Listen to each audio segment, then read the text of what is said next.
ഇലവീഴ പുഞ്ചിറ എന്ന സ്ഥലം നമുക്ക് പരിചിതമായത് ഒരുപക്ഷേ അതേ പേരിൽ പുറത്തിറങ്ങിയ മലയാള സിനിമയിലൂടെയായിരിക്കും. സിനിമ അത്രത്തോളം സാമ്പത്തികമായി വിജയിച്ചില്ല എങ്കിലും ഒരുപാട് അവാർഡുകൾ അത് വാങ്ങിക്കൂട്ടി. അതിനേക്കാൾ ഉപരി ഈ സ്ഥലം ഒരുപാട് ക്ലിക്കായി. ഒത്തിരി സഞ്ചാരികൾ അവിടെ എത്തുന്നുണ്ട്. KSRTCയുടെ ടൂറിസ്റ്റ് ബഡ്ജറ്റിൽ നിന്നും വാഹനങ്ങൾ പോകുന്നുണ്ട്. നമ്മളും സന്ദർശിച്ചു കഴിഞ്ഞ ദിവസം ഇലവീഴ പുഞ്ചിറയിൽ.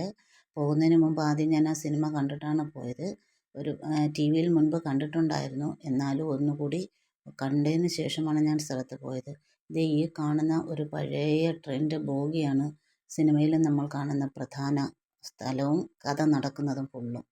2 വയർലെസ് ഉദ്യോഗസ്ഥർ, പോലീസ് ഉദ്യോഗസ്ഥരാണ് ഇതിനകത്ത് എപ്പോഴും ഉണ്ടാവുക. ഇത് പോലീസിൻ്റെ വയർലെസ് സ്റ്റേഷനാണ്. ഇത് പുതിയ സ്റ്റേഷൻ. ഇത് ഹൈഡ് ചെയ്തിട്ടാണ് സിനിമ പിടിച്ചത്. ആ സിനിമയുടെ കഥ തയ്യാറാക്കിയ പോലീസ് ഉദ്യോഗസ്ഥനായ നിതീഷ് എന്ന സാറാണിത്.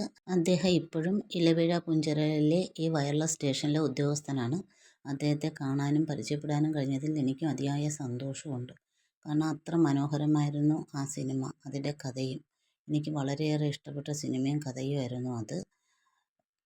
ഒരുപക്ഷേ ഈ സ്ഥലം കാണാൻ ഉദ്ദേശിക്കുന്നവർ, ആ ഫിലിം കാണാത്തവരാണെങ്കിൽ കണ്ടിട്ട് പോകുന്നതായിരിക്കും കുറച്ചുകൂടി നല്ലത്.